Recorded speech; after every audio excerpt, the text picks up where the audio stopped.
जय श्री राम मित्र, आपका स्वागत है हमारे YouTube चैनल धार्मिक ज्ञान की बातें में। एक बार नारद जी को यह अभिमान हो गया कि उनसे बढ़कर इस पृथ्वी पर कोई दूसरा भगवान विष्णु का भक्त नहीं है। उनका व्यवहार भी इस भावना से प्रेरित होकर कुछ बदलने लगा। वे भगवान के गुणों का गान करने के साथ साथ अपने सेवा कार्यों का भी वर्णन करने लगे। भगवान से कोई बात छुपी थोड़ी ही रहती है। उन्हें तुरंत इस बात का पता चल गया। वे अपने भक्त का पतन भला कैसे देख सकते थे, इसलिए उन्होंने नारद को इस दुष्प्रवृत्ति से बचाने का निर्णय किया। एक दिन नारद जी और भगवान विष्णु साथ साथ वन में जा रहे थे। अचानक विष्णु जी एक वृक्ष के नीचे थक कर बैठ गए और बोले, भाई नारद जी, हम तो थक गए हैं, प्यास भी लगी है, कहीं से पानी मिल जाए तो लाओ। हमसे तो प्यास के मारे चला नहीं जा रहा है, हमारा गला सूख रहा है। ये सुनकर नारद जी तुरंत सावधान हो गए। उनके होते हुए भगवान भला प्यासे रहे। वे बोले, भगवान अभी लाया, आप थोड़ी देर प्रतीक्षा करें। नारद जी एक और दौड़ लिए। उनके जाते ही भगवान मुस्कुराए और अपनी माया को नारद जी को सत्य के मार्ग पर लाने का आदेश दिया। माया शुरू हो गई। नारद जी थोड़ी ही दूर गए होंगे कि उन्हें एक गांव दिखाई पड़ा, जिसके बाहर कुएं पर कुछ युवा स्त्रियां पानी भर रही थी। कुएं के पास जब वे पहुंचे तो एक कन्या को देखकर अपनी सुध बुध खो बैठे, बस उसे ही निहारने लगे। वो ये भूल गए कि भगवान के लिए पानी लेने आए थे। कन्या भी नारद जी की भावना समझ गई। वो जल्दी जल्दी जल से घड़ा भरकर अपनी सहेलियों को पीछे छोड़कर घर की ओर चल दी। नारद जी भी उसके पीछे चल दिए। कन्या तो घर के अंदर चली गई, लेकिन नारद जी ने द्वार पर खड़े होकर नारायण नारायण का अलख जगाया। गृहस्वामी नारायण का नाम सुनकर बाहर आया। उसने नारद जी को तुरंत पहचान लिया। अत्यंत विनम्रता और आदर के साथ वह नारद जी को घर के अंदर ले गया और उनके हाथ पैर धोकर स्वच्छ आसन पर बिठाया तथा उनकी सेवा सत्कार में कोई कमी न छोड़ी। उनके आगमन से अपने को धन्य बताते हुए गृहस्वामी ने अपने योग्य सेवा के लिए आग्रह किया। नारद जी बोले, आपके घर में जो आपकी कन्या जल का घड़ा लेकर अभी अभी आई है, मैं उससे विवाह करना चाहता हूँ। नारद जी की बात सुनकर गृहस्वामी एकदम चकित रह गया, लेकिन उसे प्रसन्नता भी हुई कि मेरी कन्या एक ऐसे महान योगी तथा संत के पास जाएगी। उसने स्वीकृति प्रदान कर दी और नारद जी को अपने ही घर में रख लिया। 2-4 दिन पश्चात शुभ मुहूर्त में उसने अपनी कन्या का विवाह नारद जी के साथ कर दिया तथा उन्हें गांव में ही उतनी धरती का टुकड़ा दे दिया जितने में खेती करके वे आराम से अपना और अपने परिवार का पेट भर सकें। अब नारद जी की बिना एक खूंटी पर टंगी रहती, जिसकी ओर उनका ध्यान बहुत कम जाता। अपनी पत्नी के आगे नारायण को वे भूल गए। दिन भर खेती में लगे रहते, कभी हल चलाते, कभी पानी देते, कभी बीज बोते तो कभी निराई गुड़ाई करते। जैसे जैसे पौधे बढ़ते उनकी प्रसन्नता का ठिकाना न रहता। फसलें हर वर्ष पकती कटती, अनाज से उनके कोठरियां भर जाते। नारद जी गांव के एक संपन्न किसान माने जाने लगे।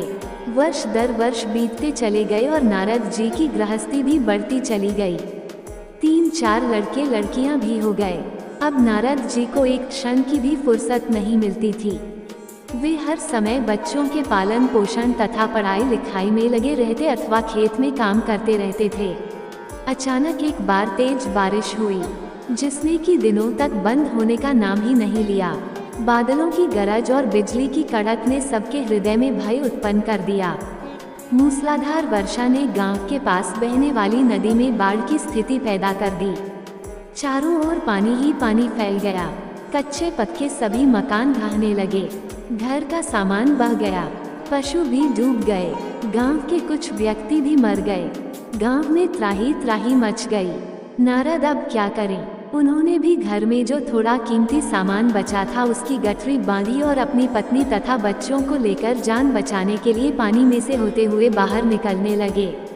नारद जी बगल में गठरी थोमे, एक हाथ से एक बच्चे को पकड़े और दूसरे हाथ से अपनी पत्नी को संभाले हुए थे। पत्नी भी एक बच्चे को गोद में और एक का हाथ पकड़े धीरे धीरे आगे बढ़ने लगी। पानी का बहाव अत्यंत तेज था तथा ये भी पता नहीं चलता था कि कहाँ गड्ढा है और कहाँ टीला। अचानक नारद जी ने ठोकर खाए और गठरी बगल से निकल कर बह गई। नारद जी गठरी कैसे पकड़ते, दोनों हाथ तो घिरे थे। मन को मनाते हुए सोचा कि फिर कमा लेंगे। कुछ दूर जाने पर पत्नी एक गड्ढे में गिर पड़ी और गोद का बच्चा छूटकर बह गया। पत्नी बहुत रोई, लेकिन क्या हो सकता था। धीरे धीरे और 2 बच्चे भी पानी में बह गए। उन्होंने बहुत कोशिश की बचाने की, लेकिन कुछ न हो सका। दोनों पति पत्नी बड़े दुखी, रोते कलपते, एक दूसरे को सांत्वना देते कोई ऊंची जगह ढूंढते रहे। एक जगह आगे चलकर दोनों एक गड्ढे में समा गए। नारद जी तो किसी प्रकार गड्ढे में से निकल आए, मगर उनकी पत्नी का पता कहीं नहीं चला।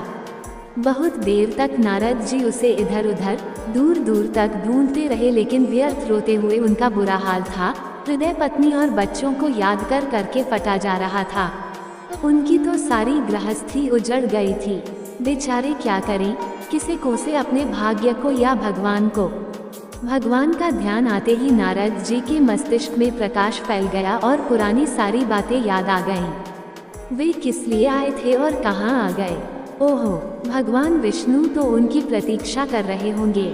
वे तो उनके लिए जल लेने आए थे और यहाँ गृहस्थी बसाकर बैठ गए। वर्षों बीत गए गृहस्थी को बसने में और फिर सब नष्ट हो गया। क्या भगवान अब भी मेरी प्रतीक्षा में उसी वृक्ष के नीचे बैठे होंगे। ये सोचते ही अचानक खत्म हो गई। गांव अंतर्ध्यान हो गया। वे तो घने वन में खड़े थे। नारद जी पछताते और शर्माते हुए दौड़े। देखा कुछ ही दूर पर उसी वृक्ष के नीचे भगवान लेटे हैं। भगवान नारद जी को देखते ही उठ बैठे और बोले, अरे भाई नारद, कहाँ चले गए थे, बड़ी देर लगा दी। पानी लाए या नहीं। नारद जी भगवान के चरण पकड़कर बैठ गए और लगे अश्रु बहाने। उनके मुंह से एक बोल भी नहीं फूटा। भगवान मुस्कुराए और बोले, तुम अभी तो गए थे, कुछ अधिक देर थोड़ी ही हुई है। लेकिन नारद जी को लगा था कि वर्षों बीत गए। अब उनकी समझ में आया ये सब भगवान की माया थी, जो उनके अभिमान को चूर चूर करने के लिए पैदा हुई थी। वे सोचने लगे, उन्हें बड़ा घमंड था कि उनसे बढ़कर त्रिलोक में दूसरा कोई भक्त नहीं है। लेकिन एक स्त्री को देखकर वे भगवान को भूल गए। उनको पछतावा होने लगा और उनका घमंड जरा सी देर में ढेर हो गया। वे पुनः सरलता और विनय के साथ भगवान के गुण गाने लगे। ऐसी ही और भी शिक्षा से भरपूर वीडियो देखने के लिए हमारे चैनल को सब्सक्राइब जरूर करें।